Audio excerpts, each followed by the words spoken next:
வணக்கம். இது டயலாக் கண்ணோட்டம். நாடாளுமன்ற தேர்தல் முடிஞ்சு முடிவுகள் வெளிவந்திருக்கு. புதிய அரசாங்கம் 1 நாட்களில் பதவியேற்க இருக்கு. இந்த நாடாளுமன்ற தேர்தல் முடிவுகளையும் புதிய அரசாங்கம் எப்படி இருக்க போகுது அப்படிங்கிறத பேசுறதுக்கு முன்னாடி ராஜஸ்தான் மாநிலத்தில் இருக்கிற சத்தா பசாரை பற்றி நம்ம பேசணும். அது என்ன சத்தா பசார்? நாடாளுமன்ற தேர்தலில் பாஜக உள்ளிட்ட கூட்டணி கட்சிகள் 350 இடங்களுக்கு மேலே வெற்றி பெற்றால் 1 கோடி ரூபா நீங்கள் கட்டினீங்கன்னா 1 கோடி ரூபா கூடுதலாக உங்களுக்கு போனஸாக திருப்பி கிடைக்கும். அப்படி பல லட்சம் கோடிகள் பாஜகவை நம்பி சத்தா பசாரில் சூதாட்டத்தில் பணம் கட்டப்பட்டிருக்கிறது. கட்டப்பட்ட எல்லாரும் இன்னைக்கு பணத்தை இழந்து புலம்பிக் கொண்டிருக்கிற ஒரு காட்சியை இன்னைக்கு சத்தா பசாரில் பார்க்க முடியும்.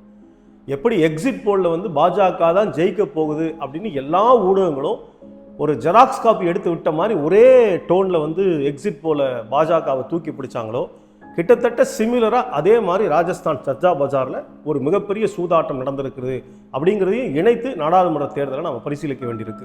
மோடியினுடைய பிம்பம் என்பது பெரிதாக ஊதி பெருக்கப்பட்டது. ஒரு பலூனில் ஒரு சின்ன ஊசியை போடுற மாதிரி மக்கள் மோடியினுடைய பிம்பத்தை உடைத்து நொறுக்கி இருக்கிறார்கள். மோடி தன்னை கடவுள்னு சொன்னார், கடவுளின் குழந்தைன்னு சொன்னார். ஆனால் கடவுளின் குழந்தைக்கே அவர் போட்டியிடக்கூடிய வாரணாசி தொகுதியில் 5 ரவுண்டில் ஒரு பின்னடைவை சந்தித்திருக்கிற நிலைமையை மக்கள் உருவாக்கி இருக்கிறாங்க. கடவுளின் குழந்தையே நாடாளுமன்ற தேர்தலில் தப்பி பிழைக்க முடியுமா அப்படிங்கிற ஒரு அச்சத்தை மக்கள் காட்டியிருக்கிறாங்க. ஊதி பெருக்கப்பட்ட மோடியினுடைய பிம்பம் என்பது உடைத்து நொறுக்கப்பட்டிருக்கிறது. அடுத்து பாஜக என்ன சொன்னாங்க? நாங்கள் 370 இடங்களை பிடிப்போம், 400க்கு மேலே எங்களுடைய கூட்டணி ஜெயிக்கும்னு சொன்னாங்க. ஆனால் உண்மை என்ன? 441 இடங்களில் போட்டியிட்ட பாஜக 240 இடங்களில் மட்டுமே வெற்றி பெற்றிருக்கிறது. அப்படின்னா 201 இடங்களில் பாஜக தோல்வியை தழுவி இருக்கிறது. கடந்த நாடாளுமன்ற தேர்தலில் அவர்களுக்கு இருந்த 303 இடங்களை விட 63 இடங்களை மக்கள் பாஜகவிடமிருந்து திரும்ப எடுத்துக் கொண்டிருக்கிறார்கள், பறித்து கொண்டிருக்கிறார்கள். மிக மோசமான தோல்வியை பாஜக தழுவி இருக்கிறது. ஒரு மிகப்பெரிய மீட்பராக இரட்சகராக தன்னை நிரூபித்துக் கொண்ட மோடி 181 இடங்களில் நாடாளுமன்ற தேர்தலில் பிரச்சாரத்துக்கு போனார். வெறும் 90 இடங்களுக்கு மட்டுமே பாஜகவிற்கு வெற்றி கிடைத்திருக்கிறது. அப்படின்னா எல்லாருக்குமான மீட்பர் மோடி என்கிற ஒரு பிம்பம் இருக்குல்ல, கடவுளின் குழந்தை என்று உருவாக்கப்பட்ட கட்டமைக்கப்பட்ட பிம்பம் இருக்குல்ல, அந்த பிம்பத்திற்கு மிகப்பெரிய அடி இந்த நாடாளுமன்ற தேர்தலில் விழுந்திருக்கிறது. பாஜகவுடைய தோல்வி வெறும் நியூமரிக்கல் டிஃபீட் மட்டும் கிடையாது, எண்ணிக்கை சார்ந்த பின்னடைவு மட்டும் கிடையாது. ஒரு மிகப்பெரிய அரசியல் தோல்வியை மக்கள் பாஜகவிற்கு அளித்திருக்கிறார்கள் என்பதை பாஜக நிச்சயமாக உணர்ந்து கொள்ள வேண்டும். இல்லைன்னா மிகப்பெரிய அடுத்தடுத்த அழிவை நோக்கி அவர்கள் சந்திக்க போறாங்க. 2வது நாம் விவாதிக்க வேண்டிய மிக முக்கியமான விஷயம், இந்த நாடாளுமன்ற தேர்தலில் அவங்க முன்வைத்த பிரச்சாரத்தில் அவங்க கிளப்பி விட்ட புரட்டு, அந்த புரட்டுக்கும் யதார்த்த நிலைமைக்கும் மிகப்பெரிய இடைவெளி இருக்கிறது என்பதை மக்கள் நிரூபிச்சிருக்கிறாங்க. அமித்ஷா என்ன சொன்னாரு? இந்தியா கூட்டணி ஆட்சிக்கு வந்தால் பாஜக தோல்வி அடைந்தால் ராமர் கோவிலை இடிச்சிருவாங்க அல்லது பாபர் பூட்டை போட்டு அயோத்தியை பூட்டிடுவாங்க அப்படின்னாரு. மக்கள் அதை ஏற்றுக்கவே இல்லை. அதனால தான் ஃபைசாபாத்தில் பாஜகவிற்கு மரண அடி மக்கள் கொடுத்துருக்குறாங்க. நாங்கள் சீதாவுக்கு கோவில் கட்டுவோம்னு சொன்னாங்க. எப்படி நீங்கள் சீதாவுக்கு கோவில் கட்ட முடியும்? ராமர் ஆலயத்தை கட்டி நீங்கள் அங்கே உங்களால் ஜெயிக்க முடியலன்னு சொன்னால் அடுத்து உங்களுடைய வாக்குறுதி எப்படி நிறைவேற்ற முடியும்? உங்களுடைய இந்த போலியான வாக்குறுதியை, புரட்டுத்தனமான பேச்சுகளை நாங்கள் நம்ப தயாராக இல்லை என்று மக்கள் ரொம்ப தெளிவான மேண்டேட்டை அயோத்தியில் கொடுத்துருக்குறாங்க. அது மட்டும் இல்லாமல் நம்ம ஏற்கனவே சொன்னோம், ராமர் என்பது ஒரு தேர்தல் ராமர். ஜெய் ஸ்ரீராம் சொன்னாங்க கூட அவங்கள பொறுத்த வரைக்கும் தேர்தல் ராமர். அது ராமருங்கிற பிராண்ட் அவங்களுக்கு கை கொடுக்கலன்னா அந்த பிராண்டை தூக்கி போட்டுருவாங்க. தேர்தல் முடிந்த பிறகு டெல்லியில் மோடி பேசிய கூட்டத்தில் ஜெய் ஸ்ரீராம்ங்கிற முழக்கத்தை மோடி தூக்கி போட்டுட்டாரு.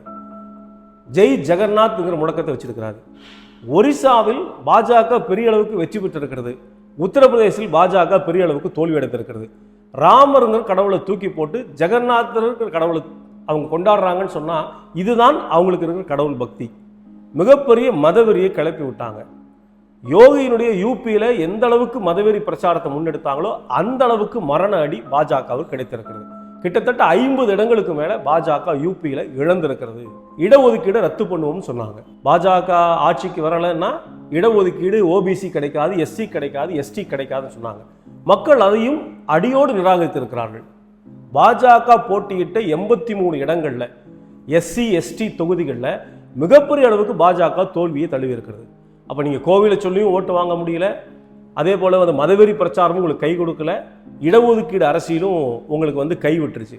அப்படின்னா உங்கள் பிரச்சாரத்திற்கு பின்னால் இருக்கிற புரட்டு என்ன, யதார்த்த உண்மை என்ன என்பதை இந்த நாடாளுமன்ற தேர்தல் என்பது வெளிச்சமிட்டு காட்டியிருக்கிறது.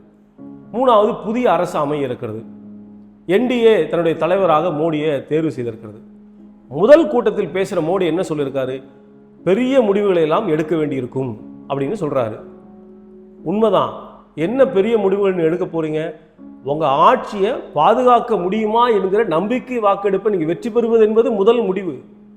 உங்க ஆட்சிக்கு 2 பேர் பக்கபலமா நிற்கிறாங்க இல்லையா, அவங்க கேட்கிற கேபினட்டை கொடுக்க முடியுமா என்பது பாஜக எடுக்க வேண்டிய பெரிய முடிவு. இந்த 2 முடிவுகளை எல்லாம் எடுக்காமல் நீங்க இந்த தேசத்திற்கான முடிவுகள் எடுக்க முடியாது.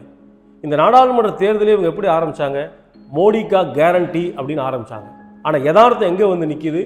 மோடிக்கு நிதிஷ்குமாரும் சந்திரபாபு நாயுடும் கேரண்டி கொடுத்தாதான் அவர் பிரதமர் நாற்காலியில் உட்கார முடியும் அப்படின்னு ஒரு நிலைமை என்பது உருவாக்கப்பட்டிருக்கு. இன்னைக்கு சமூக வலைதளங்களை போய் பார்த்தீங்கன்னா, ஒரு டிவி 2 ரிமோட் அப்படிங்கிற ஒரு காமெடி ஓடிட்டு இருக்கு. டிவி மோடி, 2 ரிமோட்னா நிதிஷ்குமாரும் சந்திரபாபு நாயுடு. அப்படின்னா கைகள் கட்டப்பட்ட நிலைமையில் தான் பிரதமர் நாற்காலியில் மோடி அமர வைக்கப்படுகிறார்.